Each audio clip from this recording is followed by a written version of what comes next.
Santo. O Jesus Cristo, ele me possibilitou a volta. Jesus é o caminho, ele me posiciona a volta. Agora, o Espírito Santo, a função do Espírito Santo é me ensinar e me impulsionar para me levar à presença do Pai. Porque na presença do Pai é que eu vou saber por que isso me chamou? Por que isso me criou? Qual é a minha missão? Gente, não sei se eu contei para vocês isso de um promotor, né? O cara ganhava uma grana e tal, e ele estava frequentando uma igreja, e ele começou a ouvir uma palavra de destino mesmo para a vida dele e tal, e ele começou a buscar a vontade de Deus, né? E Deus revelou para a vontade dele. Para que ele foi chamado?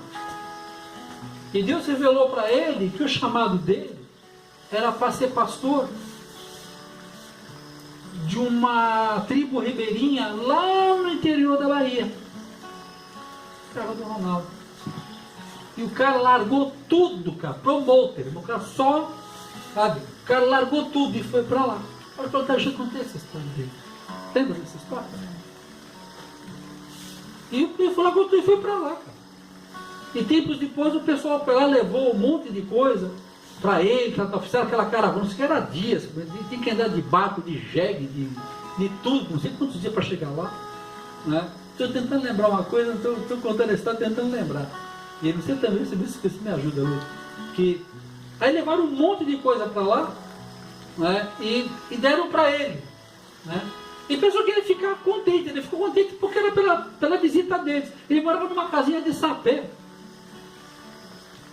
Aí ele perguntou, tentando falar, ele perguntou, não sei se era melancia, você lembra, Lu, que era? Eu não lembro, o que era? Melancia. Era melancia? Melancia. Ele falou, pô, vocês trouxeram melancia?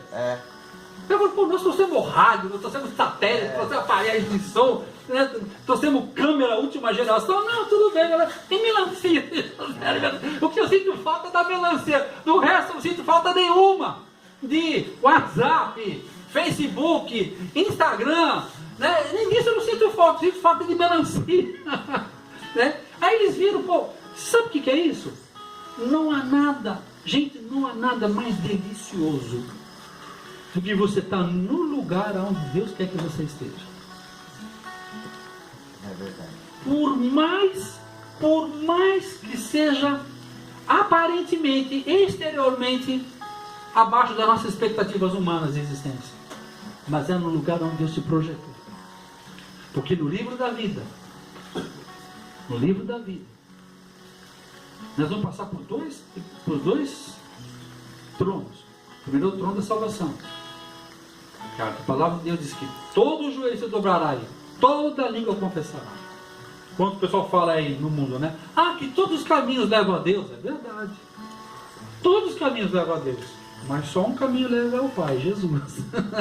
Porque na palavra de Deus diz que toda a boca confessará. Até os que não creram vão ver a glória de Cristo e vão falar, realmente Ele é o Filho de Deus. Todo joelho vai ter que se dobrar. Então nesse primeiro trono, pela glória de Deus, nós aceitamos a Jesus. Nós entendemos o plano da salvação em Cristo Jesus. Então nós passamos a ser filhos por adoção. Na primeira chamada nós passamos. Uau! Né? Eu quase que não passo, mas passei. Aí vem o segundo trono, que é o trono Bema. Que é o trono que ele vai fazer, que ele vai pegar o livro, né? Ele falou, ó, antes da fundação do mundo, Deus Pai, Deus Filho, Deus Espírito Santo, tinha feito um projeto para a sua vida.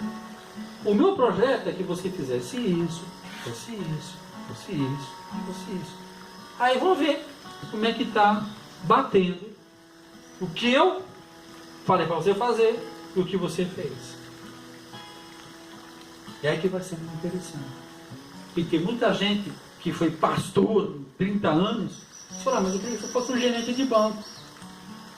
E você ia tocar pessoas assim, assim, assim. E tem gerentes de bancos profundamente capacitados pelo mundo. Mas eu falei, mas meu plano é que você fosse um pastor de ovelha. Lá em Tamambuca. Entende? Então, quando eu olho isso do ponto de vista da eternidade, é passar a eternidade olhando para Ele, e sempre que eu olhar para a eternidade, para a caramba, eu podia ter feito isso e não fiz. Não tem coisa pior, cara. Não tem coisa pior. De saber, e do que vocês têm ouvido aqui, são poucas pessoas que ouvem isso. As pessoas nas igrejas vão nos cultos para serem abençoados. Porque elas não sabem que elas já foram abençoadas. Elas não vão para a igreja para buscar o seu destino, para entender a origem da sua existência, qual o propósito da sua existência. Elas vão para a igreja para buscar um Deus que satisfaça a vontade delas. Quando na verdade a vontade de Deus é frustrar todos os seus planos carnais e oferecer os planos dele que são abençoados. Muitas vezes, a gente se sente no fundo do poço. Por quê? Mas cadê Deus? Cadê Deus? Deus está só esperando você desistir dos seus planos. Isso aconteceu comigo. Eu fui querendo tanto que Ele abençoasse os meus planos, e quanto mais eu queria que Ele abençoasse os meus planos, mais eu fui me afastando do plano dele. E mais fui me envergando, foi mais, até um dia que eu me encontrei sozinho num quarto escuro, totalmente afastado de Deus, da igreja, totalmente revoltado.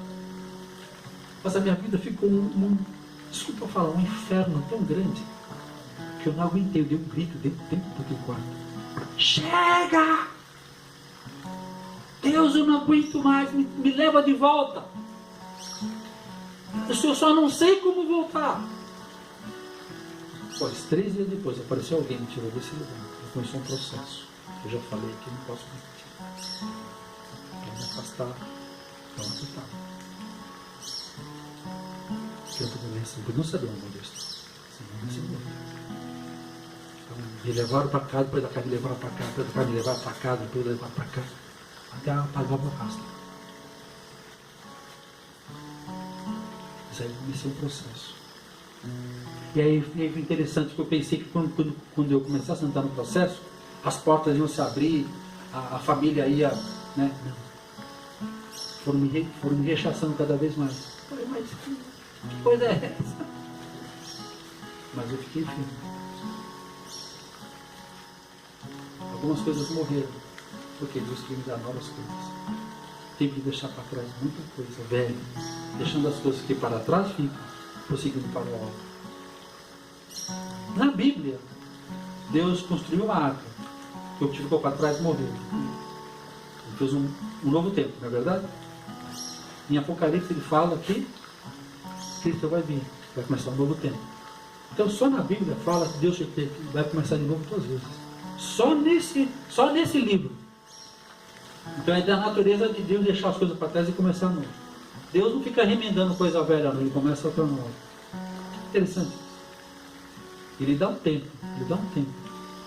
Para que a gente se converta. Quem converteu, vem embora. Põe a gente no barco, põe a gente no espaço, no arrebatamento. Mas Ele quer da gente. Agora, o que eu e você, que nós temos que estar em mente agora, Senhor, salvos eu já estou. O que o Senhor me chamou para fazer? Porque é nesse lugar que vai estar o prazer.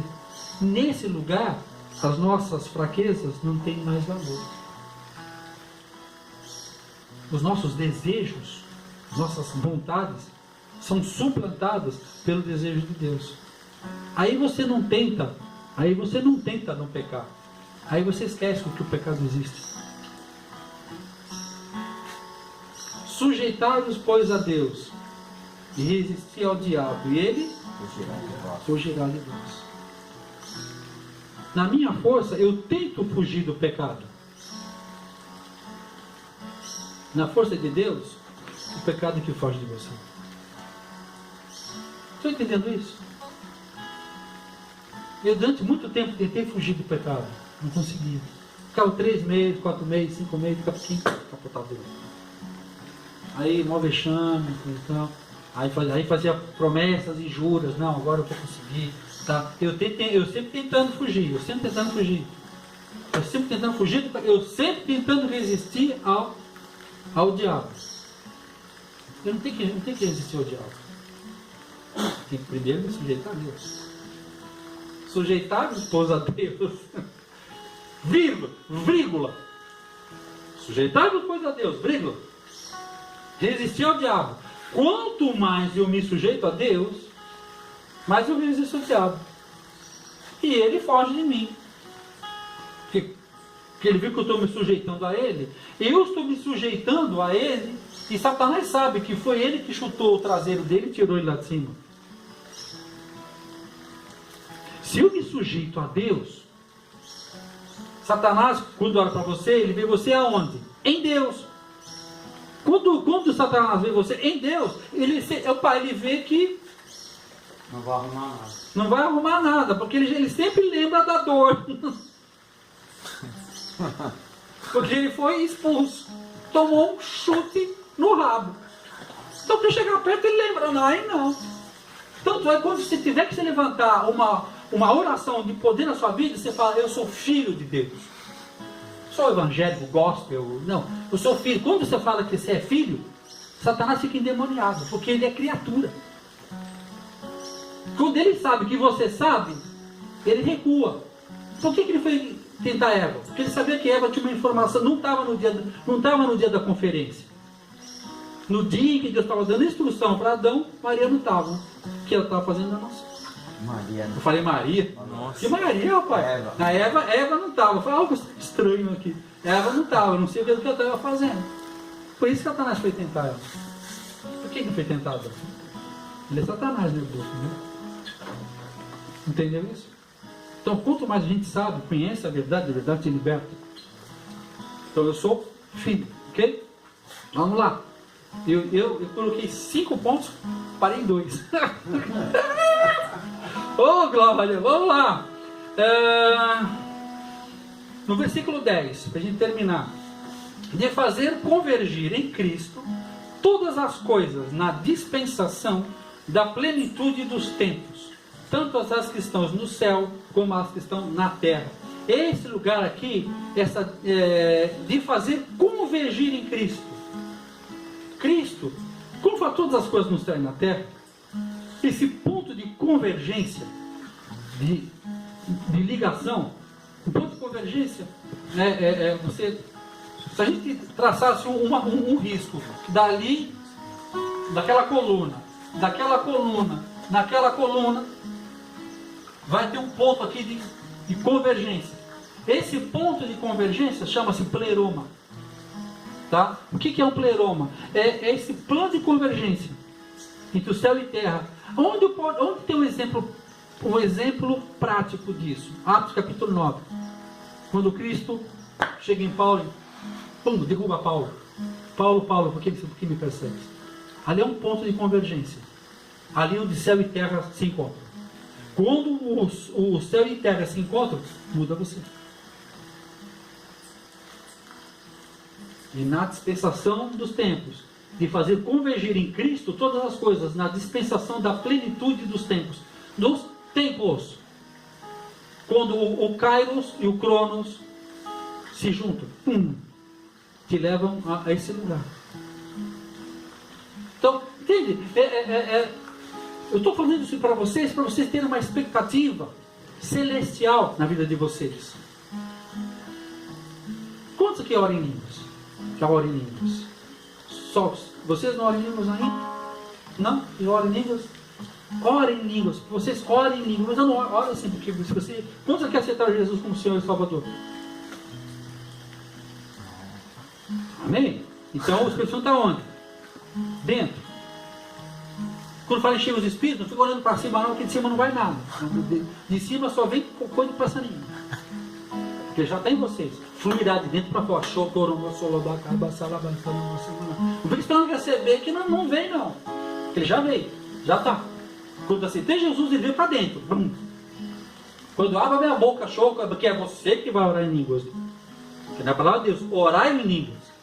Ah, mas como é que eu vou saber se é de Deus ou não? Pode abrir a boca que sai. E quando você orar, fala, nossa, é tão facinho. Mas isso depende da nossa vida. Porque é possível fazer muitas coisas sem batermos no Espírito Santo. É possível fazer muita coisa orando em línguas. É possível. Mas é impossível você fazer tudo que Deus tem para fazer na sua vida se você não orar em línguas. Sabia? Porque quando a gente ora em línguas, o Espírito Santo intercede por nós. Vê uma sabedoria, vê um entendimento, vê uma força. Eu posso fazer, vou repetir. É possível fazer muitas coisas sem orar em línguas. Mas vai ser impossível você fazer tudo o que Deus tem para você se você não orar em línguas. Porque se Ele deu isso para nós, porque Ele sabia da nossa necessidade, porque não sabeis orar como convém. Quantas vezes eu queria orar uma coisa e não sabia como orar? Cara, eu não sei como orar essa situação na minha vida, eu não sei o que pedir. Eu já pedi, não deu certo, pedi, não deu certo. O meu espírito está falando com Deus. Amém? Eu trabalhei numa empresa que se falava árabe, hebraico e português. A família, eles falavam essas três línguas entre eles, no dia a dia. Aí eu falei para eles, por que você está falando em português, para que vocês falam em árabe, então vocês falam em hebraico? Foi porque é as palavras que vêm mais fácil na nossa mente. Tem palavras que são mais fáceis em hebraico, tem palavras que são mais fáceis em português, porque eles são árabes, por nascimento, nasceram no Líbano, judeus, por religião, e vivem no Brasil há 30 anos. Então, eles tinham as três línguas fluindo na cabeça deles. Quando tinha problema, eu falava em árabe. Quando tinha problema, quando determinadas palavras, eu falava em hebraico. Isso lá na vida deles. E eu falei, poxa, eu sou brasileiro, mas eu sou um cidadão do céu. Lá no céu eu falo a língua dos anjos. Então, quando eu não sei o que fazer, o que eu faço? Puxo a cordinha e orando, porque Paulo fala. E graças a Deus que eu oro em línguas mais do que todos vós. O que será que ele escreveu 2 terços da Bíblia? Que só ele fala que eu fui a terceiro céu. E ele mesmo fala, graças a Deus que eu oro em línguas mais do que todos vós. O versículo 20 do livro de Judas, pode deixar, antes do Apocalipse, fala: porém, vós amados, edificando a vossa fé santíssima, orando no Espírito Santo. Abra a boca, peça para ele, recebereis poder quando descer sobre vós o Espírito Santo. Quando descer, agora já desceu, agora ele já está dentro. Agora é de dentro para fora. Porque é imprescindível que a gente saiba isso. Que o povo que conhece o seu destino, que não tem coisa pior, cara. Eu passei um tempo da minha vida quando estava desviado. Cara, eu chegava de tarde e eu não sabia o que fazer. O que eu fazia antes, já não estava mais virando, ninguém mais me dava emprego, tinha me queimado totalmente. Não sabia, eu fiquei 35 anos fazendo aquilo, não sabia o que fazer para frente. Houve uma época na minha vida que eu não via a hora de anoitecer, que eu não sabia mais como olhar para a minha família. Eu estava em casa, desempregado, não conseguia trazer dinheiro nenhum para casa. Eu estava vivendo de um irmão que trazia uma certa base, alguém que trazia alguém que pagava a conta de luz. Sabe? Cara, não tem coisa pior do que não saber o que a gente tem que fazer. Mas graças a Deus, o Senhor nos predestinou para sermos filhos por adoção. Pai, eu te agradeço, Senhor, porque há sempre uma oportunidade em Ti, Senhor, quando nós levantamos a mão e desistimos de nós mesmos.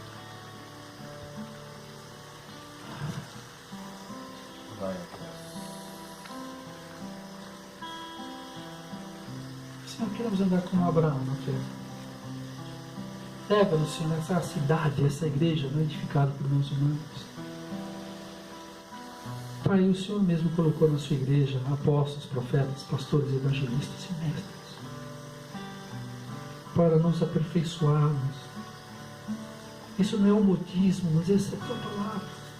Nós precisamos dessas unções funcionando em equilíbrio, em obediência uns aos outros.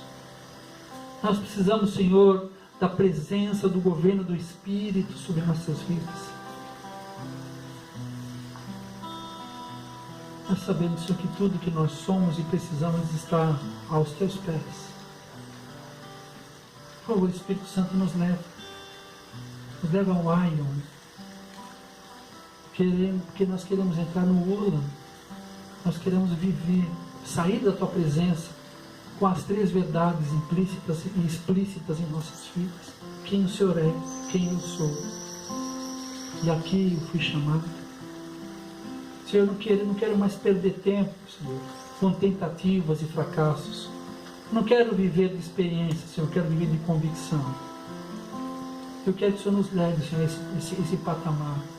Porque o Senhor nos criou para andar na luz, sem sombra de dúvida. Porque toda a boa dádiva, todo dom perfeito, vem lá do Pai das luzes, em que não há sombra de dúvida ou relação. Leva-nos a andar debaixo da sua luz. Fala conosco, Senhor. Tira-nos desse vale da sombra. Leva-nos, Senhor, para um lugar alto.